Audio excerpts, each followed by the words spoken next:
एक बार बुरी आत्माओं ने भगवान से शिकायत की कि उनके साथ इतना बुरा व्यवहार क्यों किया जाता है, जबकि अच्छी आत्माएं इतने शानदार महल में रहती हैं और हम सब खंडहरों में। आखिर ये भेदभाव क्यों है, जबकि हम सब आपके ही संतान हैं। भगवान ने उन्हें समझाया, मैंने तो सभी को एक जैसा ही बनाया, पर तुम अपने कर्मों से बुरी आत्माएं बन गई, सो वैसा ही तुम्हारा घर भी होगा।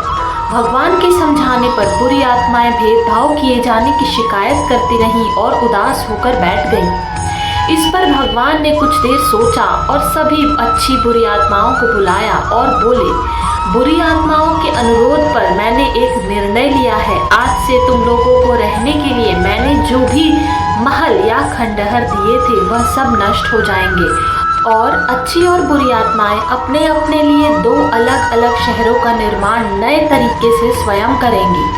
तभी एक आत्मा बोली, लेकिन इस निर्माण के लिए हमें ईंटें कहाँ से मिलेंगी? भगवान बोले, जब पृथ्वी पर कोई इंसान अच्छा या बुरा काम करेगा तो यहाँ पर उसके बदले में ईंटें तैयार हो जाएंगे। सभी ईंटें मजबूती में एक समान होंगी। अब ये तुम लोगों को तय करना है कि अच्छे कार्य से बनने वाली ईंटें लोगे या बुरे कार्य से बनने वाली ईंटें। बुरी आत्माओं ने सोचा, पृथ्वी पर बुराई करने वाले अधिक लोग हैं, इसलिए अगर उन्होंने बुरे कर्मों से बचने वाली ईंटें ले ली तो एक विशाल शहर का निर्माण हो सकता है। और उन्होंने भगवान से बुरे कर्मों से बनने वाली ईंटें मांग ली। दोनों शहरों का निर्माण एक साथ हुआ, पर कुछ ही दिनों में बुरी आत्माओं का शहर वहां रूप लेने लगा। उन्हें लगातार ईंटों के ढेर मिलते जा रहे थे और उन्होंने एक शानदार महल बनाकर तैयार कर लिया। वहीं अच्छी आत्माओं का निर्माण धीरे धीरे चल रहा था। काफी दिन बीत जाने पर भी उनके शहर का केवल एक ही हिस्सा बन पाया। कुछ दिन और ऐसे ही बीते। फिर एक दिन अचानक एक अजीब सी घटना घटी।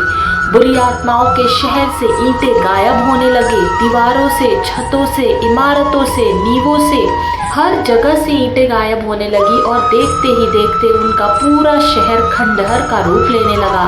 परेशान आत्माएं तुरंत भगवान के पास भागी और पूछा, हे प्रभु, हमारे महल से अचानक ये ईंटें क्यों गायब होने लगी? हमारा महल और शहर तो फिर से खंडहर बन गया।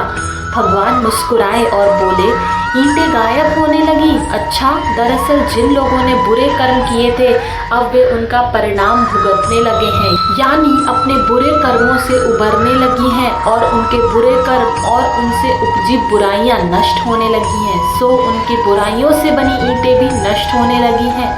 आखिर को जो आज बना है वह कल नष्ट भी होगा ही। अब किसकी आयु कितनी होगी ये अलग बात है। इस तरह से बुरी आत्माओं ने अपना सर पकड़ लिया और सर झुकाकर वहां से चले गए।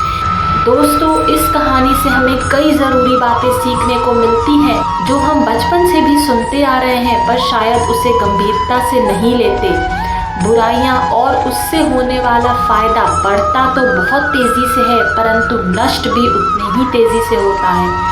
वहीं सच्चाई और अच्छाई से चलने वाले धीरे धीरे आगे बढ़ते हैं, पर उनकी सफलता स्थायी होती है। अतः हमेशा सच्चाई की बुनियाद पर अपनी सफलता की इमारत खड़ी करनी चाहिए। झूठ और बुराई की बुनियाद पर तो बस खंडहर ही बनाए जाते हैं। दोस्तों, उम्मीद करती हूँ कि आपको ये छोटी सी कहानी अच्छी लगी होगी। प्लीज़ इस वीडियो को लाइक और शेयर करके इस चैनल को सब्सक्राइब कर लें। धन्यवाद।